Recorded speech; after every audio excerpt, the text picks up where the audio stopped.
Hello दोस्तों। आज हम समझेंगे सोशियोलॉजी और उसके रिश्तेदारों यानी दूसरे सोशल साइंसेस के बारे में।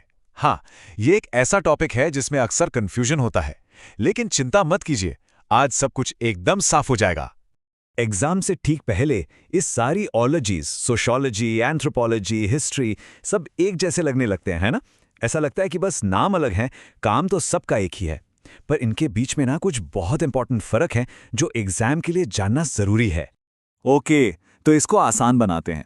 सोचिए कि सारे सोशल साइंसेज एक फैमिली हैं, एक परिवार। और इस परिवार में सोशियोलॉजी का क्या रोल है, क्या पहचान है उसकी? चलिए इसमें डाइव करते हैं। अब देखिए, ये जो कोट है ना, ये इस पूरे टॉपिक की नींव है, फाउंडेशन है। बार्न्स और बेकर कहते हैं कि सोशियोलॉजी ना तो दूसरे सब्जेक्ट्स की मिस्ट्रेस यानी मालिक है और ना ही उनकी हैंडमेड यानी दासी, बल्कि वो एक सिस्टर है, एक बराबर की बहन। तो इसका सीधा सा मतलब ये है कि सभी सोशल साइंसेज इक्वल हैं, कोई किसी से ऊपर या नीचे नहीं है। और हाँ, इस फैमिली में सोशियोलॉजी सबसे छोटी बहन है। ऐसा इसलिए क्योंकि ये सबसे नया सब्जेक्ट है। हिस्ट्री, इकोनॉमिक्स ये सब तो सदियों से पढ़े जा रहे हैं, लेकिन सोशियोलॉजी एक प्रॉपर एकेडमिक सब्जेक्ट के तौर पर काफी बाद में डेवलप हुआ। चलिए अब परिवार के दूसरे मेंबर्स से मिलते हैं। सबसे पहले बात करते हैं जुड़वा बहनों की, यानी सोशियोलॉजी और एंथ्रोपोलॉजी। इन दोनों को ट्विन्स इसलिए कहते हैं क्योंकि इनमें इतनी सारी सिमिलैरिटीज हैं कि पूछो मत। ये देखिए, ये टेबल सीधे ओरिजिनल सोर्स से ली गई है। इसमें इन दोनों के बीच के फर्क को डिटेल में समझाया गया है। पर अब इस टेबल को देखकर घबराना नहीं है, हम इसको बिल्कुल आसान भाषा में ब्रेक डाउन करेंगे। तो सबसे बड़ा, सबसे इंपॉर्टेंट फर्क क्या है? वो ये है कि सोशियोलॉजी स्टडी करता है मॉडर्न या आधुनिक समाज को, जैसे हमारे शहर और गांव, जबकि एंथ्रोपोलॉजी का फोकस होता है प्रिमिटिव या आदिम समाज पर, जैसे कि दूर दराज के ट्राइब्स और उनका कल्चर। सिंपल है ना? इसलिए सोशियोलॉजी का स्कोप काफी ब्रॉड हो जाता है और एंथ्रोपोलॉजी का थोड़ा लिमिटेड। ये पॉइंट एग्जाम के लिए एकदम सीधा साधा है। और ये देखिए, कनेक्शन इतना स्ट्रांग है कि रैडक्लिफ ब्राउन ने तो सोशल एंथ्रोपोलॉजी को कंपैरेटिव सोशियोलॉजी ही बोल दिया। इससे बेहतर एग्जाम्पल क्या होगा इनके जुड़वा होने का? बिल्कुल ट्विन्स। अब आगे बढ़ते हैं हिस्ट्री की तरफ। यहां पे कंपैरिजन बहुत सिंपल है, सीधा साधा, भूतकाल वर्सेस वर्तमान, पास्ट वर्सेस प्रेजेंट। देखिए, हिस्ट्री पढ़ता है पास्ट को, भूतकाल को, और इसका फोकस यूनिक इवेंट्स पर होता है, जैसे अकबर का शासन या 1857 की क्रांति। लेकिन सोशियोलॉजी पढ़ता है प्रेजेंट को, वर्तमान को, और ये किसी एक इवेंट पर नहीं, बल्कि सोसाइटी के जनरल रूल्स और पैटर्न्स को ढूंढने की कोशिश करता है। मतलब सोसाइटी काम कैसे करती है, इसके नियम क्या हैं।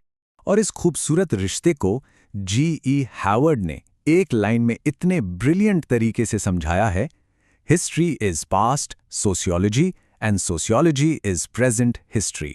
ये लाइन तो एग्जाम में लिखने के लिए गोल्ड है, बिल्कुल जरूर याद रखें।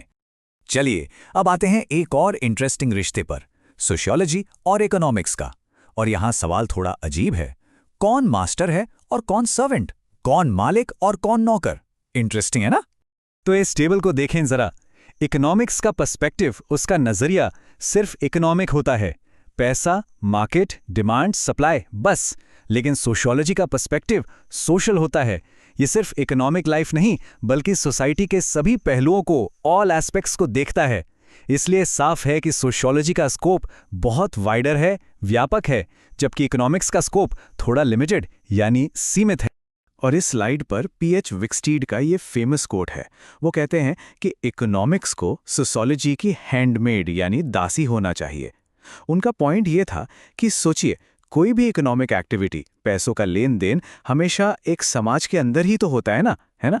इसलिए इकोनॉमी को समझने के लिए पहले उस सोसाइटी को समझना जरूरी है। चलो अब सब कुछ साइड में रखो और फोकस करो। ये है एग्जाम के लिए रट्टा मार सेक्शन, बिल्कुल रैपिड फायर स्टाइल में, एग्जाम से ठीक पहले वाले रिवीजन के लिए। रेडी? किसने क्या कहा? फटाफट। ऑगस्ट कॉम्टे ने कहा सोशियोलॉजी एक कंप्लीट सब्जेक्ट है। हर्बर्ट स्पेंसर ने कहा ये एक सिंथेसिस यानी समन्वय है। और लेस्टर वॉर्ड के अनुसार सोशियोलॉजी एक कंपाउंड यानी संयोग है। ये वन लाइनर सीधे MCQs में आते हैं, ध्यान रखना। अब कुछ इंपॉर्टेंट किताबें जो प्रीवियस ईयर क्वेश्चंस में बार बार पूछी जाती हैं। Sociology a guide to problems in literature लिखी है T.B. बॉटमोर ने। फंडामेंटल्स ऑफ सोशियोलॉजी लिखी है P. गिस्बर्ट ने। और मैन एंड हिज वर्क्स हैं हर्स्कोविट्ज की। इन नामों को बिल्कुल मत भूलना। ओके, फ्यू, थोड़ा ज्यादा हो गया ना? कोई बात नहीं। चलिए इस पूरे विश्लेषण का एकदम फटाफट एक क्विक रीकैप करते हैं ताकि सब कुछ दिमाग में अच्छे से सेट हो जाए। तो हमने क्या सीखा? नंबर 1, सोशियोलॉजी सोशल साइंसेज की यंगेस्ट सिस्टर है। नंबर 2, सोशियोलॉजी वर्सेस एंथ्रोपोलॉजी का मेन फर्क, मॉडर्न वर्सेस प्रिमिटिव सोसाइटीज।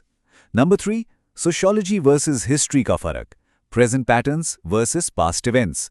और नंबर 4, सोशियोलॉजी वर्सेस इकोनॉमिक्स का difference, social life versus economic life.